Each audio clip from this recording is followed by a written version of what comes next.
What is climate change? First of all, let's talk about the difference between weather and climate. Weather describes the day-to-day conditions of the Earth's atmosphere. For example, the weather in Manchester might be warm and sunny on one day and cooler and rainy the next. When we talk about climate, we mean the average weather patterns over a long period of time, 30 years or so. For example, the climate in the UK is temperate. This means that overall it gets cool, wet winters and warm, wet summers. Other types of climate are tropical, like in Thailand, which is hot and wet, humid, or desert climate, like in Egypt, which is hot and dry or arid.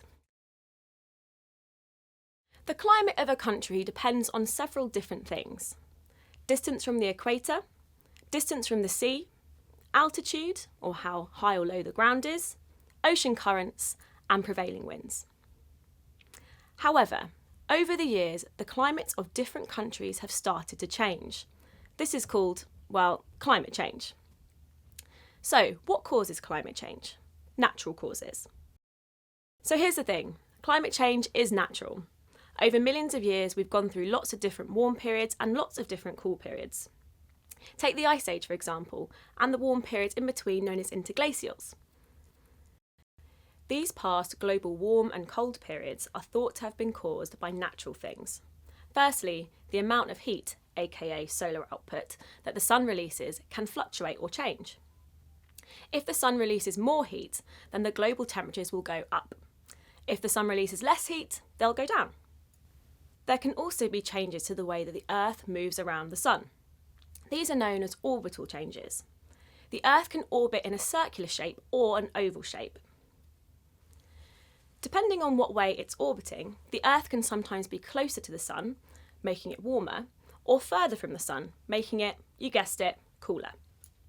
These orbital changes happen every 100,000 years, give or take. Finally, volcanic eruptions can cause changes in temperature. In 1815, Mount Tambora in Indonesia erupted. It was the most powerful eruption in the world for 1,600 years. It released so much ash and sulfuric acid into the atmosphere that it blocked out the sun and caused something called a volcanic winter. Global temperatures dropped, and the following year was known as the year without a summer. However, in recent years, there has been a consistent period of global warming of the like we have never seen before.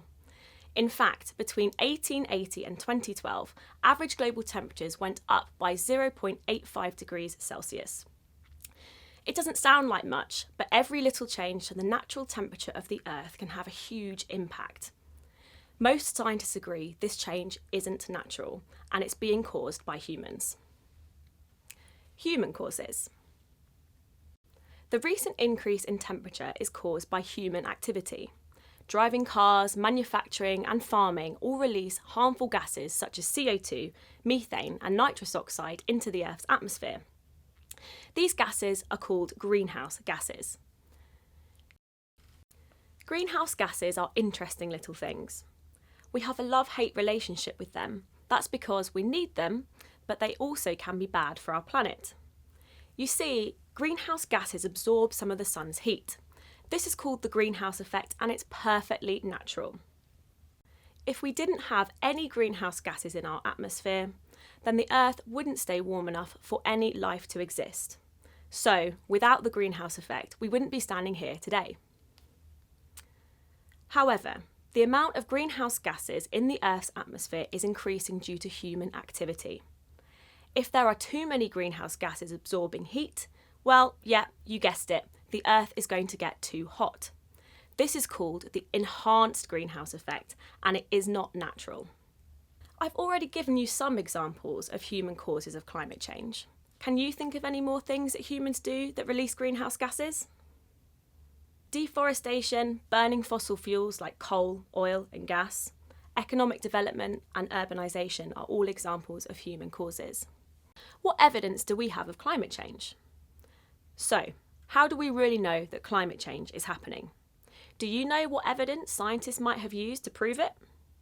Ice cores show us changes in greenhouse gas levels in the atmosphere up to 400,000 years ago. They prove that there are more greenhouse gases in our atmosphere than there ever used to be. We can use photographic evidence to show how much ice has been melting over the last 50 to 100 years. And we can also look at the changes in sea levels. Average sea levels have risen by 20 centimetres since the year 1900. So, now we know that climate change is happening. In the next film, we'll be talking about what climate change really means for people and the environment. Click here to start the next film.